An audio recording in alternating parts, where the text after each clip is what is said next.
Hello again, Chris Lee, Graham Doty, Jay Greason here to preview the Austin Regional, the Longhorns, your regular season champions in the Southeastern Conference, and frankly, a kind of a lock for the overall number one national seed until Vanderbilt made a late charge and stole it at the last minute. But hey, guys, we don't S-curve the NCAA tournament, but if we did, that sure looks a whole lot like what Texas drew.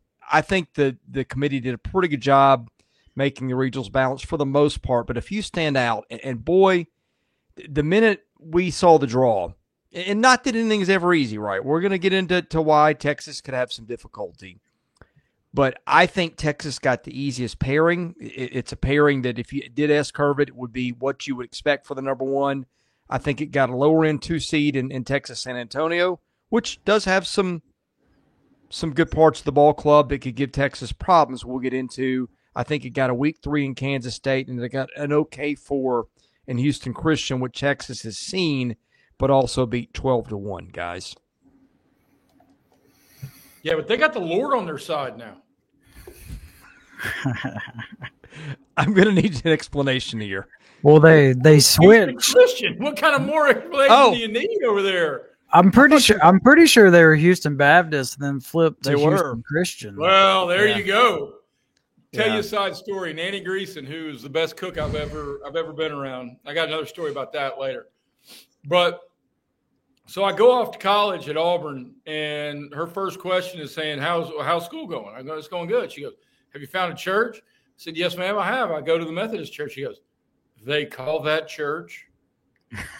He was a Baptist lady, and she did not. Which leads me to the great joke of, you know the difference between a Baptist and a Methodist? The Methodist will speak to you in the liquor store. So that's what I was about to say, because I am a Methodist. Yeah. No, I completely agree. I think Texas, they were a 2 seed in number, and they were the 1 seed in opponent.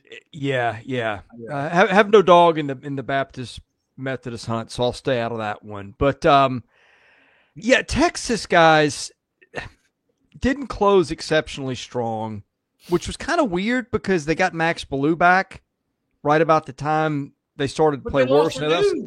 They did, but Texas has got a pretty deep pitching staff. I mean, goodness, there's guys that can throw a lot of innings. You got Luke Harrison, you got Ruger Riojas, who may be worse for throwing more innings, and by the way, was the ace of the UTSA bullpen last year, if I recall correctly.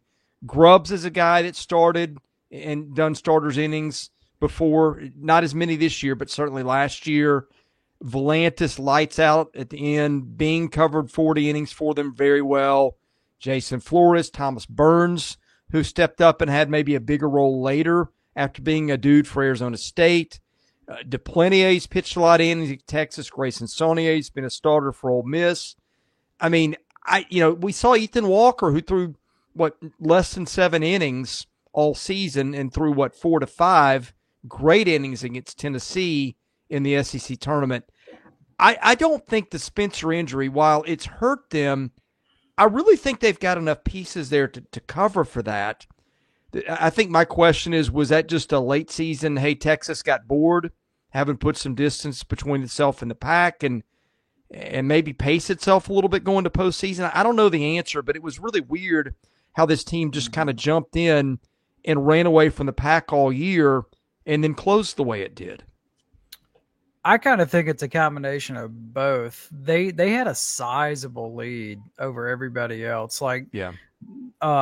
The next closest was Arkansas. They get swept by Arkansas, and they still had like a 2-game lead. So they knew that they were in good shape, and then they take 2 out of 3 from Oklahoma to wrap up the regular season. So I think that was a part of it. It was the dog days portion of the season.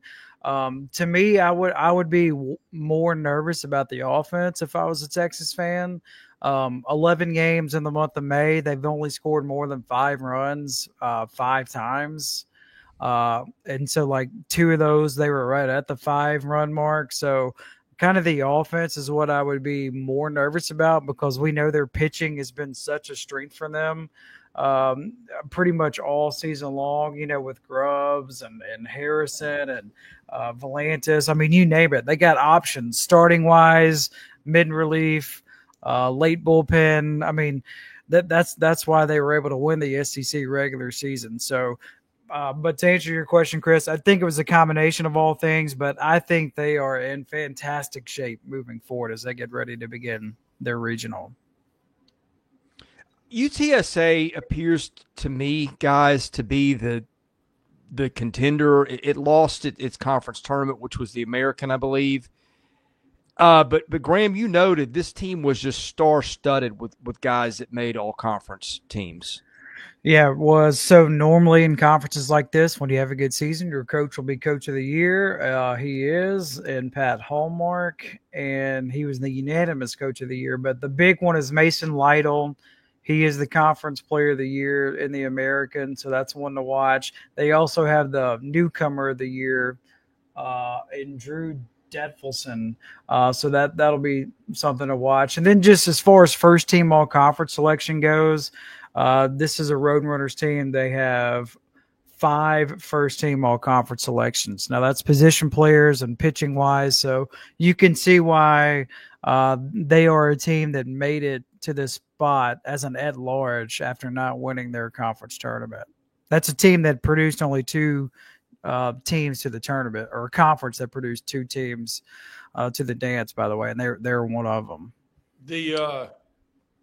While we're here, I think we need to tip the visor to the Roadrunners as just a general nickname. Yes. Now, that said, the Roadrunners have the same chance as Wile E. Coyote in this one. We're about to run into the Acme Big Barrel Corporation, and they're about to hit bomb after bomb after bomb. Someone's going to have an anvil dropped on their head, maybe. Well, hey, but before we dismiss them entirely, okay? This team had a .429 on base percentage. It only strikes out 16% of the time, so they put the ball in play, although that plays a lot to what Texas does. Texas does not overwhelm you with stuff outside of Volantis' staff. For the most part, they just induce weak contact and a lot of times. I mean, not everybody, but that's one of their strengths is to induce weak contact and let their defense make a play. But this team had a bunch of guys. I mean, the whole lineup is basically over 400 on on-base percentage. Not a lot of guys that ran the ball out of the park consistently. Drew Detfelson, I guess is how we say his name, led them with 13 bombs. So there's that. I think pitching-wise, not really a standout ace. I think they got a couple guys out of the bullpen, or maybe a fringe starter that had sub-3 ERA. So I think with UTSA, it's going to be, okay, can they hit and get on base enough and string together enough runs to push Texas? Kansas State, again, not a lot of standouts here for that team. Certainly not an ace. They'll just piece it together with a bunch of guys who threw a lot of innings this year. Offensively, D. Kennedy led them with 11 home runs, also led them in steals. I'm sorry, he didn't lead them in home runs. He led them in steals with 11, also hit 11 home runs. Maximus Martin and Keegan O'Connor and Seth Darter had double-digit home runs for them. And, yeah, I mean, Kansas State profiled as one of the weaker 3 seeds in the field. And when we get to Houston Christian, Texas has seen them once this year. Won that one, 12-2? Yeah, baptized. Right. Yeah. You could say that, Jay Grayson. And do they have an ace, though? Because weekend baseball and in-season baseball are different, but I'm looking on paper and I'm not seeing one. Parker Edwards is their top guy, 84 2/3 innings, 3.93 ERA. That's probably who they're going to send out there against Texas. I mean, I'd be kind of surprised if it's not Parker Edwards. Yeah. Now, how worried are we about Texas offense? I mean, Max Blue is none. Yeah. Okay. None. Yeah, this is a get well weekend. On a scale of 1 to 10, like maybe like a 2 or a 3, but like moving forward, now I want to see how it looks.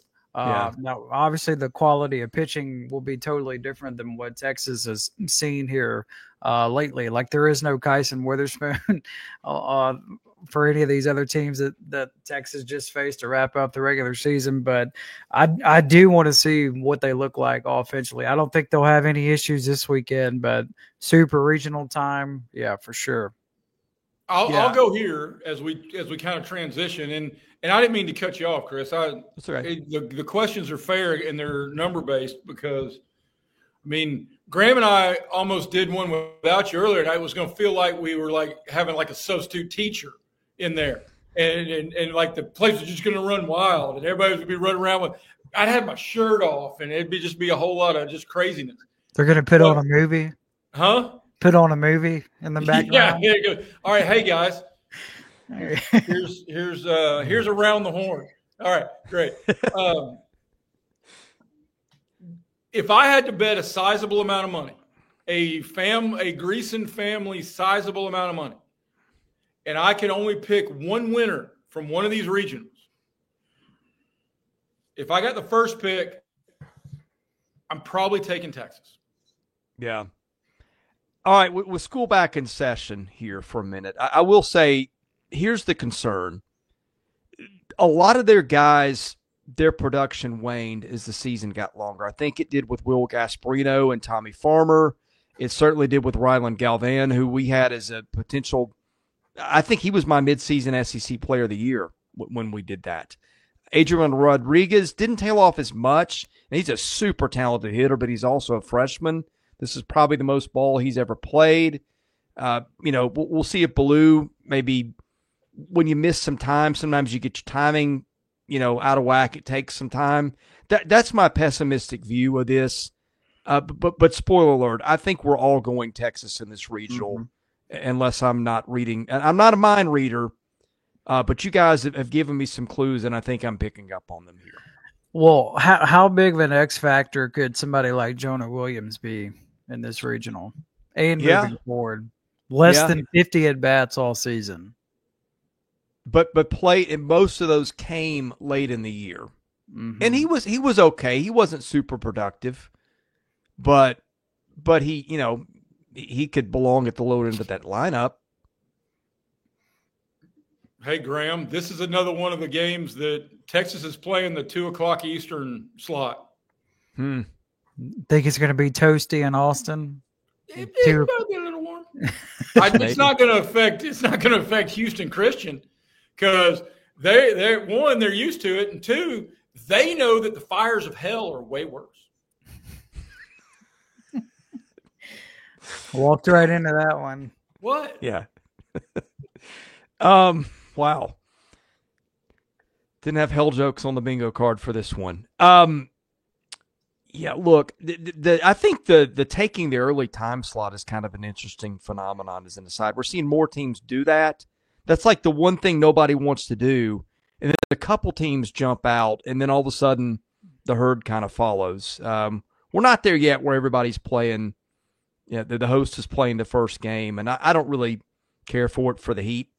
I'd prefer not to wear my own team out. But, hey, Jim Schlossnagle knows a lot more baseball than I do. And I think Jim Schlossnagle is going to advance out of the weekend to see another one. Any disagreement on that one, gentlemen? None. Zero.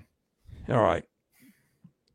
With that, yeah, we're done. We're previewing every single NCAA regional involving SEC teams. Best way to get those, subscribe to the channel, enable your notifications, and we're wrapping up all these games. We'll probably have multiple wrap-up videos during the days of these regional games. Haven't decided on that. That's going to depend on schedules. But either way, subscribe to the channel, enable your notifications, so when we do stuff, you'll know about it. For Jay Greason, Graham Doty, I'm Chris Lee. God bless you. Have a great weekend of watching baseball. We'll see you again soon at Southeastern 16.